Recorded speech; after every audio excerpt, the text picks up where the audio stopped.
Mais uma vez, bom dia a todos, a paz do Senhor Jesus Cristo. Vamos abrir nossas Bíblias no livro do profeta e juiz Samuel.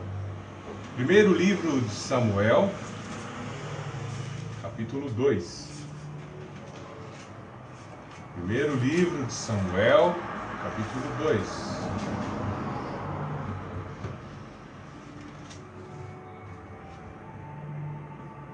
Primeiro livro de Samuel, capítulo 2, verso 12, assim nos diz: Os filhos de Eli eram ímpios, não se importavam com o Senhor.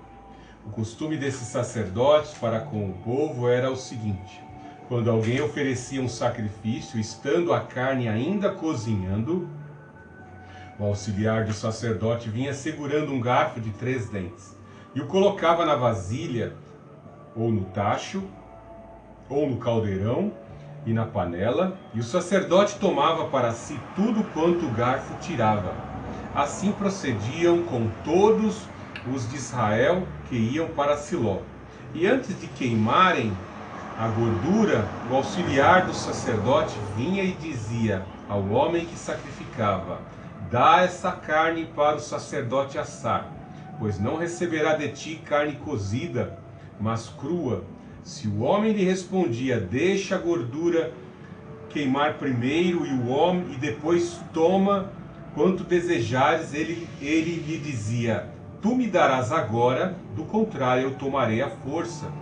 O pecado desses jovens era muito grave à vista do Senhor, pois eles desprezavam a oferta do Senhor. Vamos agora ao verso 2, 23. Então lhes disse: por que fazer isto? Tenho ouvido de todo este povo sobre o vosso mau procedimento. Não, meus filhos, os comentários que ouço se espalhando entre o povo do Senhor não são bons. Se um homem pecar contra o outro, Deus o julgará. Mas se pecar contra o Senhor, quem intercederá por ele?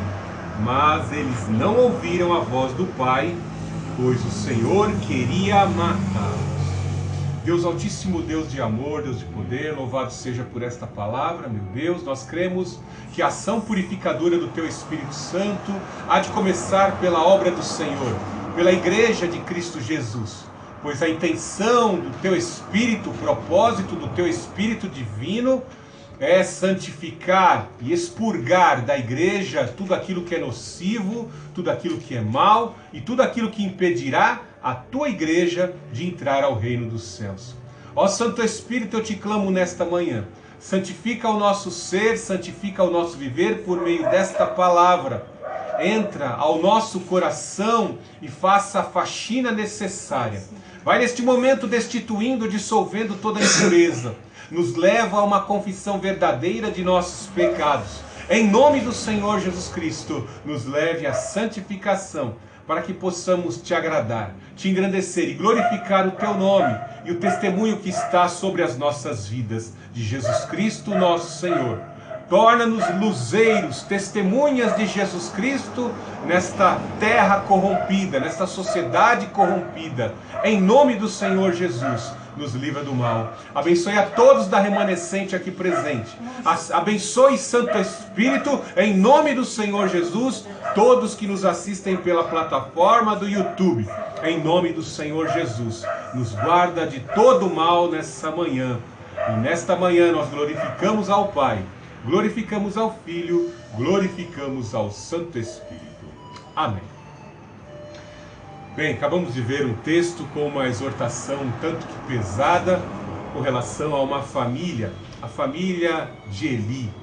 Vemos que o período dos juízes é um período em que nós vemos ali se destacarem 13 juízes, dentre o livro de Juízes e até chegar aqui a Samuel, que vão resultar aí talvez 15 a 16 juízes. E vemos que o penúltimo juiz, que é Eli, a sua casa estava em discordância à lei de Moisés, estava completamente desarrumada. Eli, um juiz e sumo sacerdote extremamente negligente, estava vendo a sua casa se deteriorar. ao ponto de, neste capítulo 2, do verso 27 em diante, Deus levantar um profeta, um servo, um vidente, para revelar o que estava de podre, de oculto, dentro da casa de Eli, e assim exortá-lo ao arrependimento e exortá-lo a fazer as devidas arrumações para que o Senhor não viesse com a sua ira.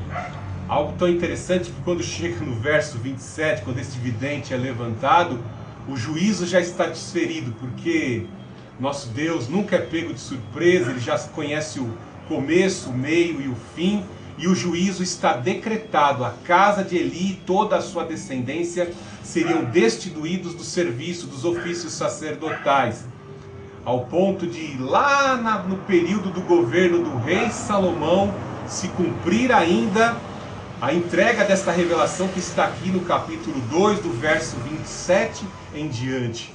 O último sacerdote da linhagem de Eli a ser destituído, exonerado das funções sacerdotais, seria Abiatar, que começou bem, mas terminou mal, ao ponto de mendigar o pão e não ser mais utilizado nas funções sacerdotais, e ter que mendigar o pão, pois não há nenhum sacrifício pacífico para que ele possa reter a sua parte para sobreviver e se alimentar.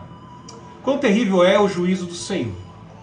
Às vezes pensamos que o nosso Deus está tardando em nos abençoar, e às vezes nós que procuramos proceder bem na casa do Senhor, estamos com alguns entraves, algumas portas fechadas em áreas da nossa vida, estamos precisando, necessitando de algo, e às vezes achamos que Deus nos esqueceu. Deus tem diversas formas soberanamente de trabalhar no nosso caráter. O Espírito do Deus Altíssimo perscruta tudo que há na mente de Deus. Ele sabe tudo que há na mente do Deus Onipotente, pois o Espírito também é onisciente, onipotente. Quanto mais de nós, seres humanos, em especial de nós, filhos de Deus. Pedro, assim, traz uma mensagem de exortação à igreja, naquele período, principalmente em Roma, e que deveria ser transmitida a todas as províncias do Império Romano, que estavam sendo intensamente perseguidas. Ele diz que aquela provação, aquela perseguição, era a provação de fogo.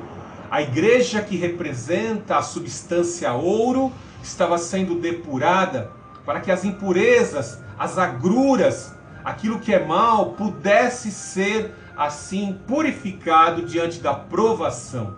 O nosso Deus submete a sua igreja à provação com o intuito de purificá-la e para aprová-la. Nosso Deus não nos conduz pelo Espírito Santo a passar pela prova com o intuito de nos reprovar lá. Veja pela própria vida do Senhor Jesus, o Espírito Santo, então logo o Senhor Jesus foi batizado, ele conduz o Senhor Jesus ao deserto para ser provado, ser tentado por Satanás durante 40 dias. Deuteronômio 8 é bem claro em dizer que o Espírito, o Senhor vos leva até o deserto para vos provar, para vos testar, para vos tentar, para no fim vos fazer o bem.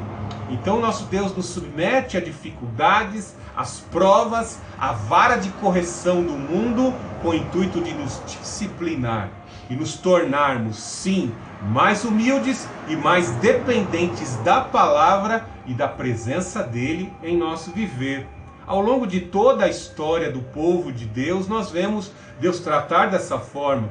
Em especial, veja a posição de honra da casa de Eli, da família de Moisés, da família de Arão, em especial dos clãs da família de Arão, entre gersonitas, meraritas e coatitas, dentre aqueles que comiam do melhor das ofertas dos sacrifícios pacíficos, eles que tinham que lidar com as coisas de Deus, buscar o conhecimento da palavra de Deus para instruir o povo, estavam em desacordo, estavam desalinhados com relação à lei de Moisés.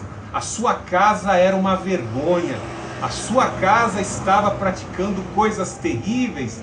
Veja que no início do capítulo 2, verso 12, veja ali os próprios filhos dele, os próprios filhos copiando as atitudes erradas de um pai negligente. Eli era um homem obeso, muito gordo. Com certeza a familiaridade, a mecanicidade dos sacrifícios do antigo concerto levaram ele a não cuidar e não zelar da sua casa, nem da sua vida pessoal. E seus filhos, que cresceram ali também comendo do melhor das ofertas e dos sacrifícios pacíficos, começaram a se desprender, começaram a se desapegar, apostatar do compromisso com a palavra de Deus. É bem certo que o poder passaria de pai para filho. Entre Ofni e Finéias, que eram os dois filhos também negligentes, os dois filhos de Belial, de Eli, haveria uma continuidade. O sumo sacerdócio seria assumido pelo filho mais velho, Ofni, mas eles assim continuaram e persistiram na sua rebeldia e na sua apostasia, negligenciando as coisas do Senhor.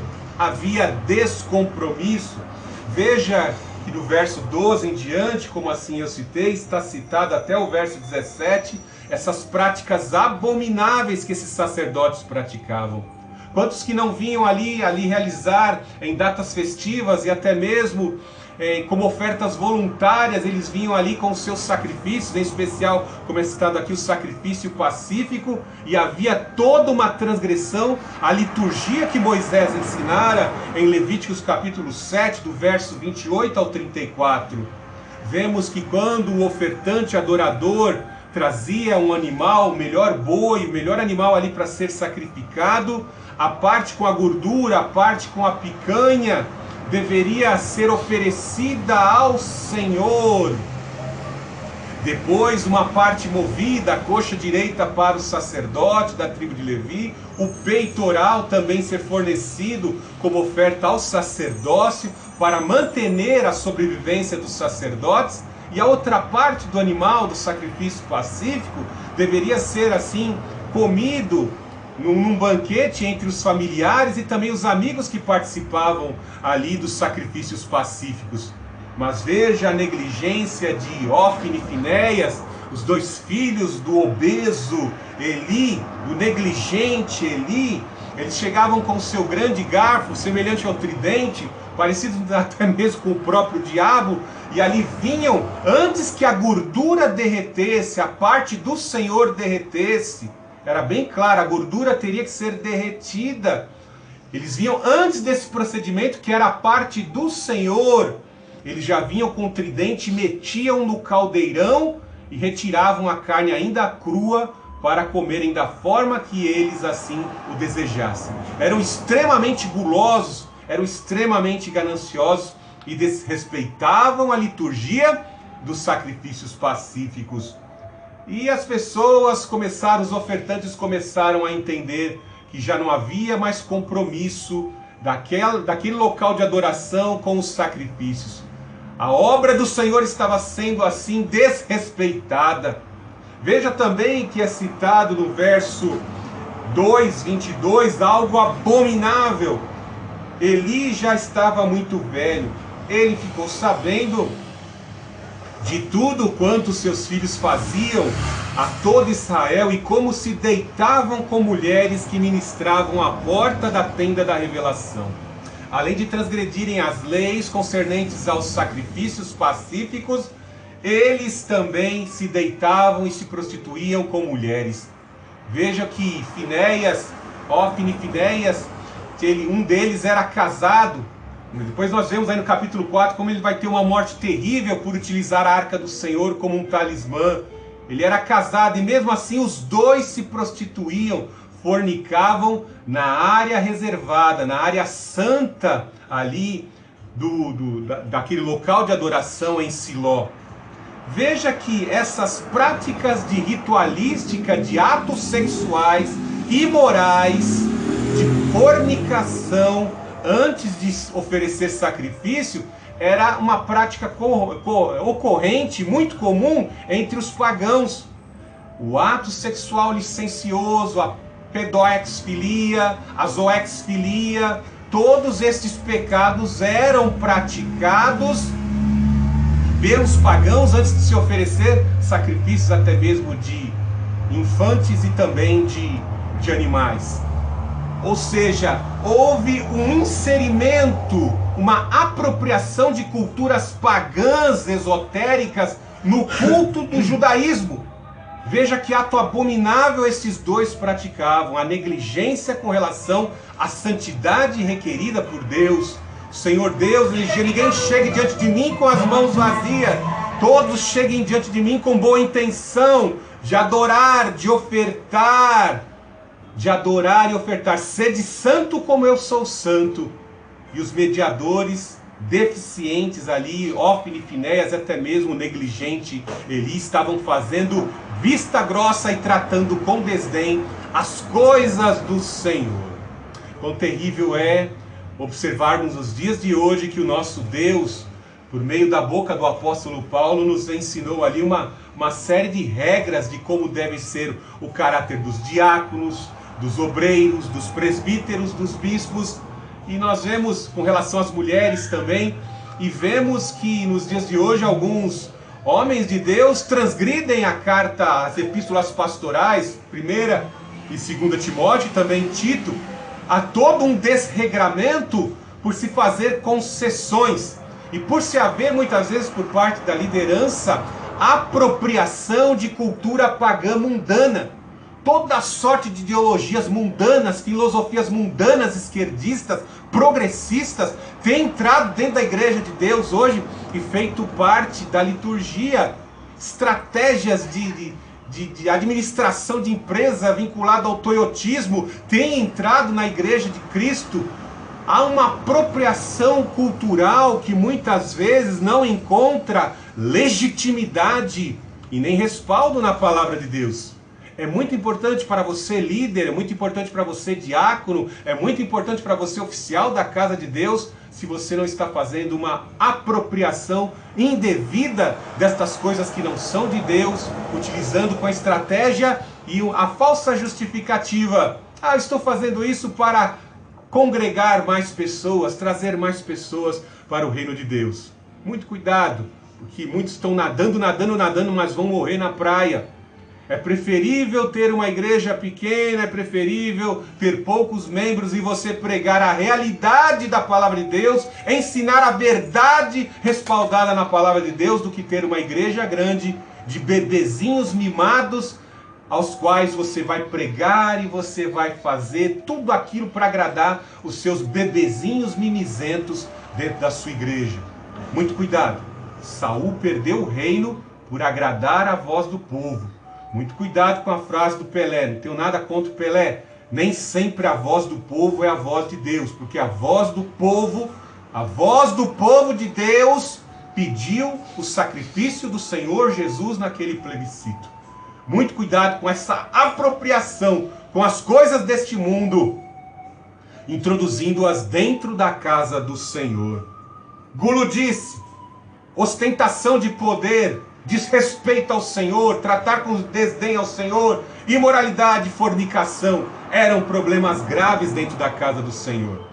Veja que tudo isso foi crescendo, se avolumando a tal ponto do negligente Eli ver que o negócio se avolumou tanto e talvez algumas pessoas ficaram desmotivadas. Por que eu vou levar oferta neste ministério sacerdotal onde esses homens praticam imoralidade? Eli não presta para nada. Por isso que os filisteus têm avançado e conquistado as nossas terras. Por isso que estamos perdendo as nossas terras para os filisteus. Por isso que os filisteus crescem, estão tomando toda a herança que o nosso patriarca Josué conquistou para nós. A terra que os nossos pais Abraão, Isaac e Jacó peregrinaram. Estamos perdendo por conta da negligência dessa liderança negligente e que desrespeita a Deus. Veja como o pecado desta liderança religiosa vai enfraquecer todas as ramificações e toda a motivação da sociedade. Começa a haver desrespeito, afastamento do povo, e o mal só tende a crescer, pois ele já se infiltrou na casa do cabeça. O diabo pensa assim, né? Derrote o líder e todos os seguidores vão ficar dispersos, né? Vamos derrotar o líder. E fizeram isso muito bem, derrotando a casa de Eli. Veja que ele esperou o negócio, a conversa se avolumar, aí ele chega e exorta. Ele fala até algo que é verdadeiro, mas talvez com uma brandura, né? Como muitos pastores hoje para tratar os seus jovenzinhos mimizentos, né? Ele fala com uma brandura, né? Ó, vocês não estão pecando simplesmente contra as pessoas, vocês estão pecando contra Deus. E quando você peca contra Deus, não tem quem interceda por você, porque vocês estão pecando contra Deus. É uma exortação excelente, muito boa. Vocês estão pecando contra Deus, contra as coisas de Deus, dentro da casa de Deus, né? Paulo fala em uma das suas epístolas: quem peca, peca contra si mesmo e peca contra o seu próximo, né? E tudo aquilo que nós fazemos, né? Roubar uma bala, um livro que você pede emprestado, não entrega, tudo que você faz, você vai prestar conta. São negligências da nossa alma, do nosso caráter, que às vezes vão crescendo dentro da gente e tornam a gente uma pessoa viciada em ser uma pessoa promíscua, negligente, relaxada. Não é compromissado com as pessoas, não é compromissado com a obra de Deus, não é compromissado com nada. Deus está vendo tudo. Todos passarão pelo tribunal de Cristo e prestarão conta das boas e das más obras da carne, onde haverá afeto ao nosso galardão. Veja que não houve efeito a exortação de Eli. Seus filhos escolheram sim persistir na apostasia, tratando com desdém a casa do Senhor, as coisas do Senhor. No verso 24, não, meus filhos, os comentários que ouço se espalhando entre o povo do Senhor não são bons. Se um homem pecar contra o outro, Deus o julgará. Mas se pecar contra o Senhor, quem intercederá por ele? Mas não ouviram a voz do Pai, pois o Senhor queria matá-los. Veja como Samuel escreve o livro, descrevendo as atrocidades praticadas dentro da casa de Eli. Ele dá ênfase que o Senhor queria matá-lo. Veja a associação dessa palavra em hebraico, da mesma forma quando Moisés estava indo com aquele ânimo cumprir a missão do Senhor no Egito, né? Deus realiza sinais, transforma o cajado de Moisés em serpente, Deus torna a mão de Moisés leprosa e ministra a cura, faz o cajado de Moisés voltar a ser cajado novamente, para mostrar que aquele que o estava comissionando é Deus Todo-Poderoso, e a derrotar todos os deuses do Egito. Mas mesmo assim o Moisés negligente, ali foi negligente e não circuncidou dos seus filhos, ao ponto de Zípora atentar-se a essa tremenda, terrível negligência, e ali pegar pedras de sílex e efetuar a circuncisão do filho de Moisés. Veja a negligência. O Senhor, eles entraram numa estalagem e o Senhor queria matar Moisés. Moisés, eu te mato. Moisés, eu te racho. Moisés, eu te fulmino. Poucos líderes se atentam para isso. Eu te fulmino, assim diz o Senhor, se continuar negligenciando as coisas que são de Deus. Terrível olhar para Uzá, quando tentou impedir a arca do Senhor de cair do carro de boi. Muitos diriam: a intenção deles era tão boa, como o Javé cruel.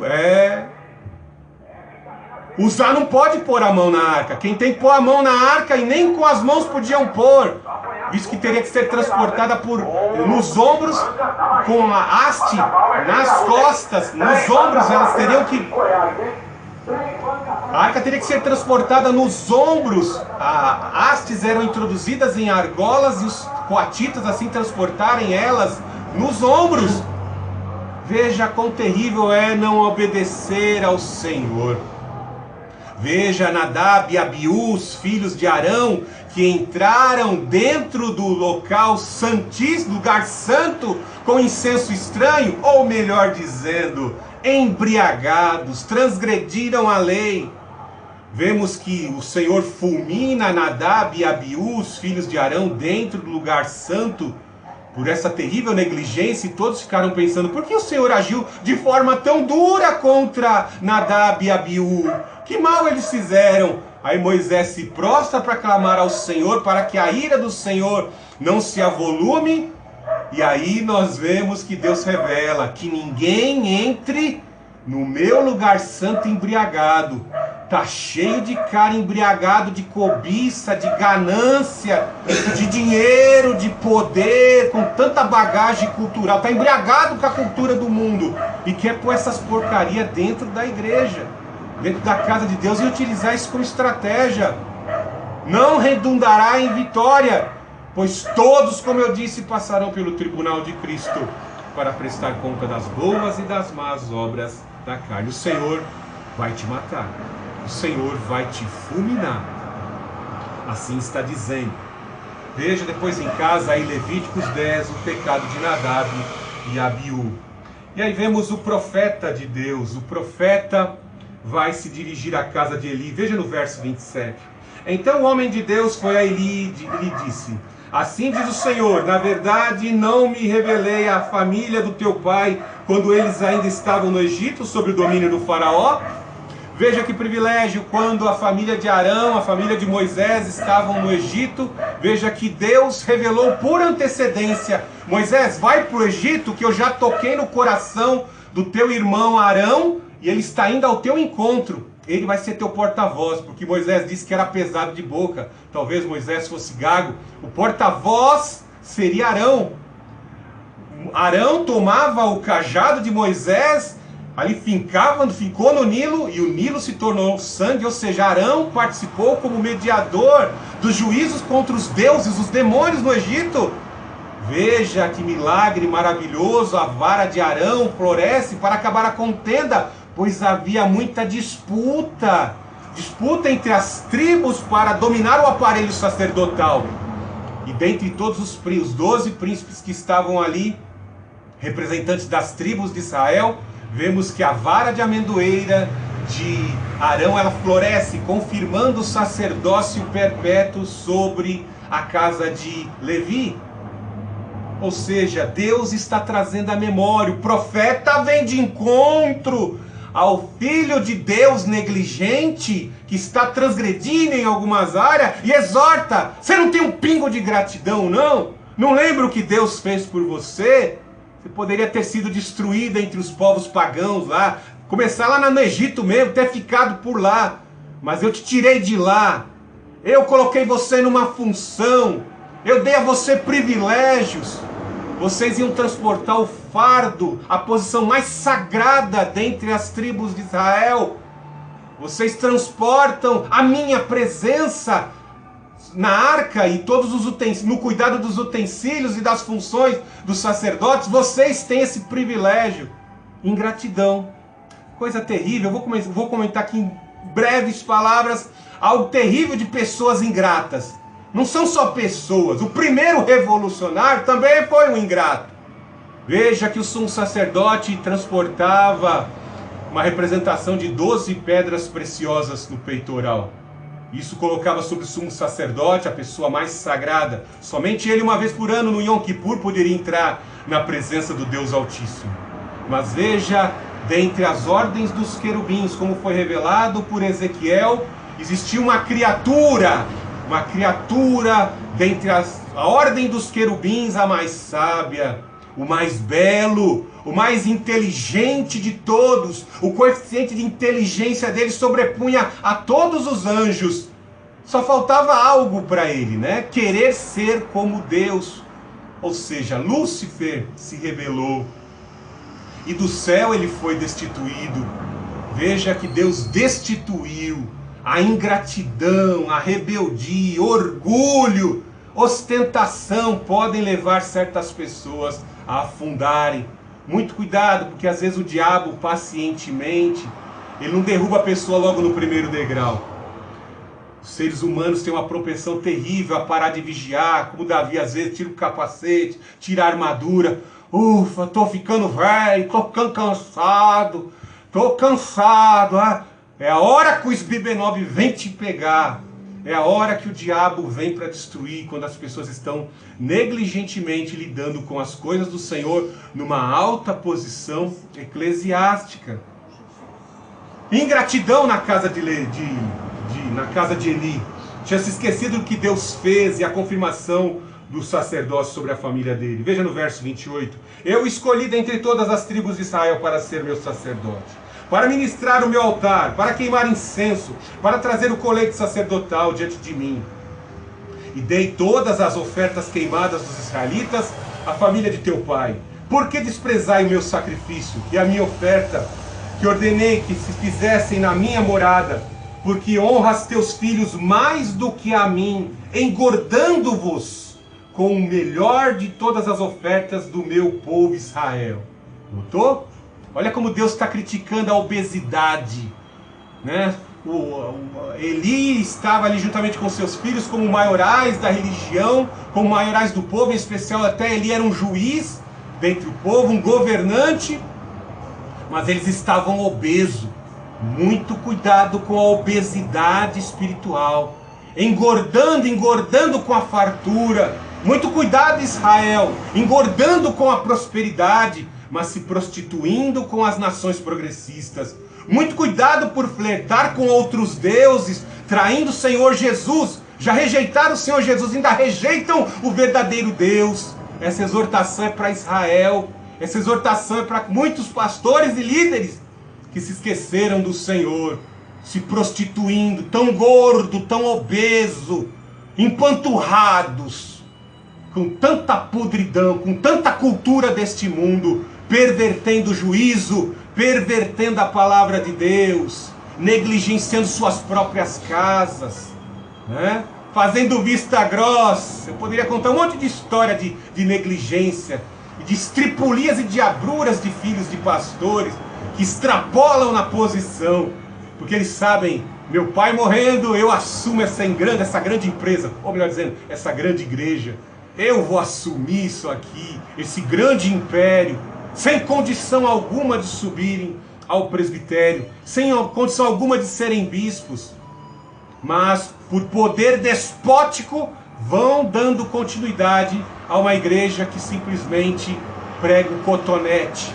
aquilo que as pessoas querem, ou seja, ser acariciadas em seus ouvidos e em seus egos. Veja no verso 30, portanto o Senhor, o Deus de Israel, declara: na verdade eu disse que a tua família e a família do teu pai me serviriam para sempre. Mas agora o Senhor diz: longe de mim tal coisa, pois honrarei os que me honram, mas os que me desprezam serão desprezados. O Senhor está dizendo, enquanto houver resistência a não alinhamento e a apostasia dentro das casas do Senhor, vai chegar a um ponto de saturação. Nosso Deus tem todo o poder, mas existe uma linha invisível, onde o Senhor determina, porque Ele sabe todas as coisas. Chega, basta, esse não vai se arrepender, como ocorreu na casa de Eli, e o juízo vai ser desferido. Dá para você entender que Deus entrega a revelação para ver se a pessoa muda de vida. Se esse povo que se chama pelo meu nome se humilhar e orar, Deus entrega